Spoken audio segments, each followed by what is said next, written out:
Hi, good morning again. And my little friend is here again. Meow. Hello. Hello. Marhaba, Turkey. Day New 4 Year's na ba? Eve day. So today we're going to Taksim Square kasi bibili siya ng pang-pimple niya. Tapos diretso na kami ng Iskital. Magandang weather today. It's 10 degrees. Mas less So, tayo. dahil nawala yung scarf ko kahapon, ang aking red scarf, hindi na ako nagdala ng scarf. Dahil baka mawala lang ulit. Medyo kaya lang. Hindi ko na kailangan ng scarf and gloves. Kaya lang. 10 Usual degrees traffic. lang ngayon. Ito ang traffic. Grabe, ang liit lang ng skinita nila dito. As you can see. Tapos, ano pa yan? Hindi lang yan one way. So, paano? A few minutes later. Karinderya time ni Kuya. Parang sabaw. Or yun. Ay, eggplant. Ano yan? Beef, yeah, Beef? giniling. Time check. 3 in the afternoon na. So, andito kami ngayon sa parang karinderya. Parang layo na buhok ko. Tapos, ang order lang namin is parang beef, ano to, giniling na ba? Ay, hindi giniling, pero parang ano, sa akin is talong. With beef. And sa kanya dalawang rice, flavored rice, tsaka normal rice. Dahil construction worker tayo. Let's try. Let's taste that talong first. So, masarap ako ito sa turkey. Hindi lang mainit.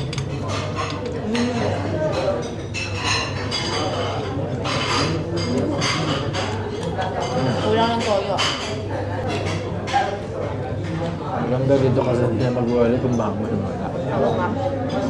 Kasi ano lang, may bawal yung baboy. Matikman natin yung baka. Flavorful. Sarap talaga pagkain karinderya. Yung kay Kuya parang may herbs na hindi ko mag-gets. Ayan, yung rice naman na flavored rice. Anong lasa? Anong lasa? Adobo rice? Different rice. Adobo rice. Parang may mga herbs siya.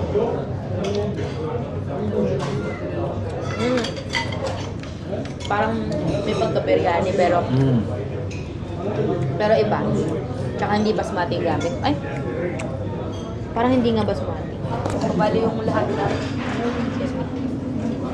Bali lahat ng pinayari natin dito is 1,000 plus na Turkish lira. So, kung in-convert yun, nabawasan ako ng 23 pounds. So, pwede na kasi dalawa na kami. Tapos may dessert na, may drinks na. Extra rice. May rice pa na extra, diba? So, it's dessert time. Cream, tapos may toppings na ano, something. Hot biscuits, gano'n. Tapos may strawberry. Ano naman siya? Masarap naman siya, pero sobra lang yung cream niya.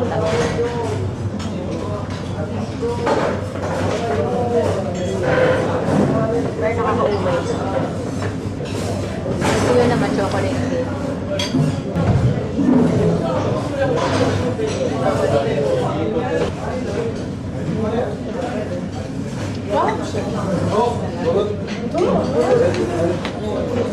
Ay naman, masarap naman din pala. Pero yung cake lang, hindi lang yung moist. Siya. Red ribbon ba? Red ribbon. Pero ano siya, hindi siya ganun katamis. Masarap. Pero hindi lang sa moist. Hindi lang siya moist, pero okay lang.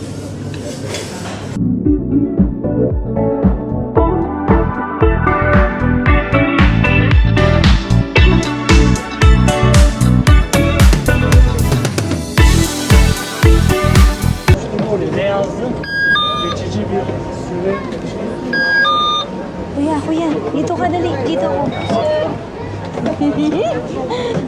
Yay! Riding the old tram. Yan, may mga sumasakay ako sa labas. Onu değil, taş şuradan.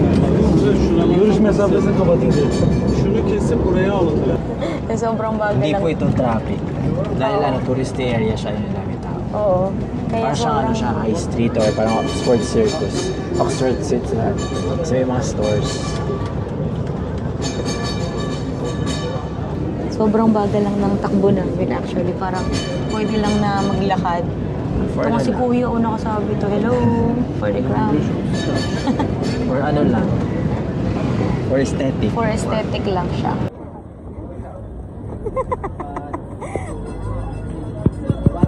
Wag!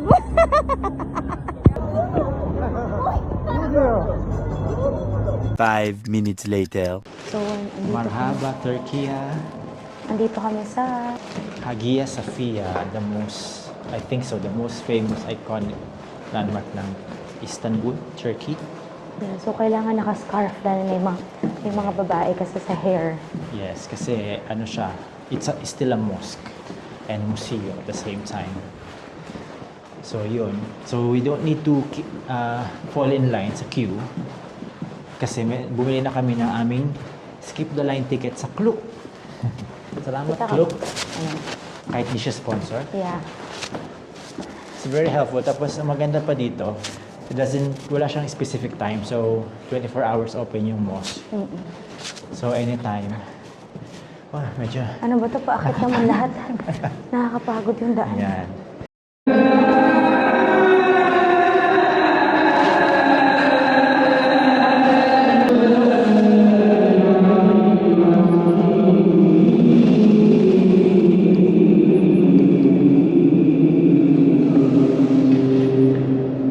Merhaba. So, nandito tayo sa second floor ng Hagia Sophia. So, dito lang allowed yung mga non-Muslims kasi sa baba, dun pa rin yung worship hall. So, yung mga Muslims lang pwede doon. So, ayan, kahit mosque siya, meron, ito kasi ay dating museum. Na, Dating Christian Orthodox Church during the Byzantine Empire. So, nasakop na siya ng mga Ottoman empires, which is the Muslims, Turks. Kinonvert nila into mosque. Then after, naging ano na, naging museum. Tapos around 2000 na, during the museum time, pwede pa yung mga visitor sa baba kasi wala namang prayers. Free pa siya, free. Eh ngayon, I think around 2000 yata, na-convert siya into mosque. So yung mga non-Muslims hindi pwede sa baba kasi may mga praying time sila.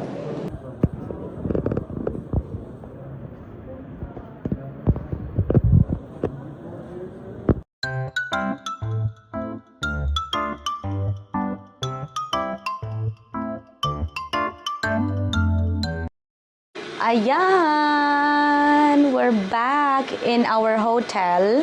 May nakasuit dito. Nagre-ready lang kami sa aming event for tonight. Attend kami parang New Year's Eve sa Bosphorus Bridge ba yun? Basta ganon.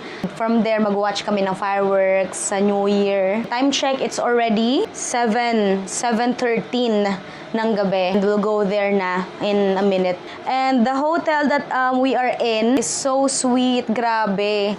Look. Binigyan nila kami ng something for New Year. There's a letter here from them. And meron pang wine.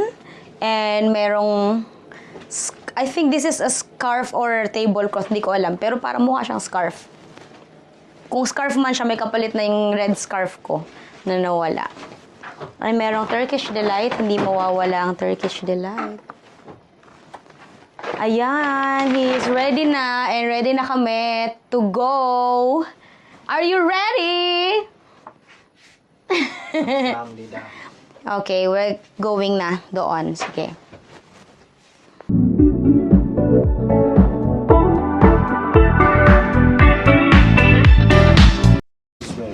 So, ayan na. Nandito na kami sa bus. Our service. Going to... Saan nga tayo? Bosphorus Strait Cruise. River Cruise. So, Kami mapapunta. buto ka na. Bye. Nagkikain lang kami. So, binook mo to magkano? Bale, nag-offer yung hotel. Meron kaming ganitong offer, ganyan. Straight cruise during the New Year. With buffet, food buffet, transport. Back and forth. That's back and forth. And then, only drinks. Actually, I was able to book na before sa Klook.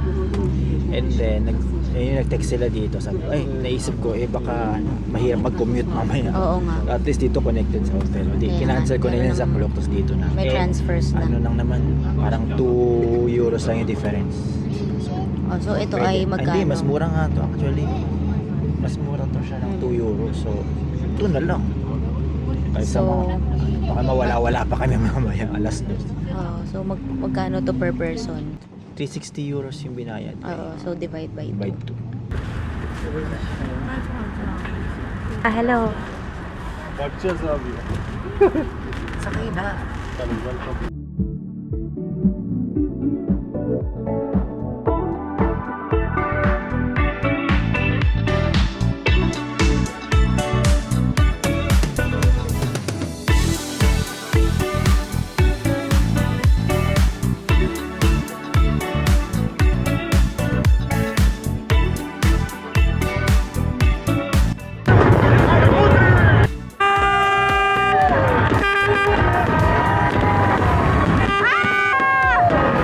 Kuya, dali na!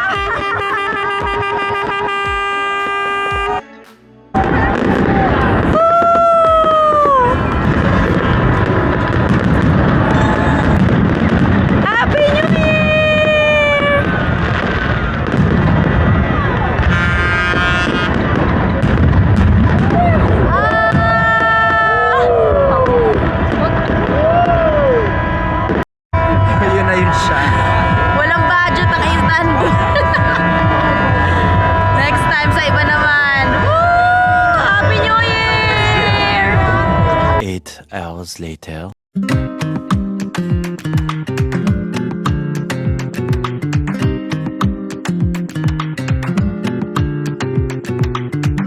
We're still here in Istanbul, Europe. Later, we'll go to the Asian side. Yeah, so Para madalaw naman namin yung Asia ulit. Kahit ilang oras lang. So today is our last full day in Istanbul. Anong oras na? It's already, wala na, Already late na 3. kaming umalis. 3 o'clock na ng hapon. Maghanap kayo mga mura doon kasi sabi nila mas mura doon yung mga ano doon. Yung mga deals. Ang ano lang dito, ang dami nag-yosi. Grabe, ang baho-baho ko na. Amoy every day, ang dami nag-yosi. Outside, nakakaano. Kaya talagang ligo kahit malamig. Magandang weather ngayon, 11 degrees and it's sunny.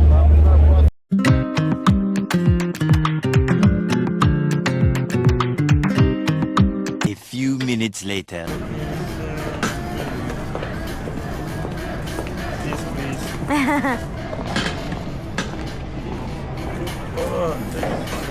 Hello, welcome, ice cream.